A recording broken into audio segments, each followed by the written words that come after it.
নারী হিসেবে এই সময় আসলেই নিরাপত্তার খুব অভাব, কিন্তু পদত্যাগ করেছেন, কিন্তু দেশ কিন্তু এখনো মানে স্বাধীন বলতে কি বোঝায়, আমাদের এখনো কিন্তু সবকিছু সংস্করণ করা হয়নি। তো পুরোটা করার পরে আমরা বলতে পারবো আসলেই আমরা স্বাধীন। এটা আসলে একদমই করা উচিত না। আমাদের যে আন্দোলন, আমাদের যে ভাই বোনেরা শহীদ হয়েছেন, যারা আন্দোলনটা শুরু করেছেন, তারা তো এই কারণে তো তারা আন্দোলন করেননি। আমরা কেন একজন অপরের প্রতি এভাবে বিদ্বেষ, কেন আমরা এরকম লোভ করব যে যে যেভাবে পারছে যাকে আক্রমণ করছে, এই দল এই বিরোধী দল কেন? আমরা সব মানুষ। আমাদের তো আমরাই যদি আমাদের দেশের মধ্যে মানুষের ঐক্যবদ্ধতা না থাকে, আমরা তো আমরা তো বিশ্ববাসীর কাছে এভাবে কটূক্তির সম্মুখীন হচ্ছি, তাই না? আমাদের আন্দোলন যারা করছেন তারাও তো তাহলে লজ্জিত হয়ে যাচ্ছে এই ব্যাপারটা। এটা তো একদমই করা উচিত না।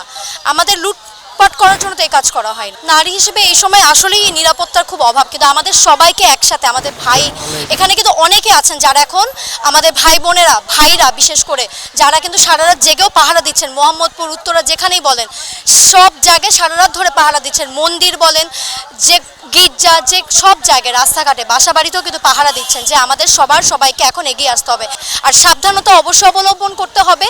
কিন্তু সবাইকে এখন আমাদের যে ন্যায় নীতির যে কাঠামোটা তৈরি, যেই কারণে আমাদের সরকার, রাষ্ট্র বা যেটাই বলেন না কেন, যেই কারণে আসলে আমাদের আন্দোলন করা, আমাদের সবাইকেই নিজের জায়গা থেকে নিজের নীতি, ন্যায়বদ্ধতা গঠন করতে হবে এবং এই বিশ্বাসে চলতে হবে। এটাই আসলে আমাদের সকলের আহ্বান।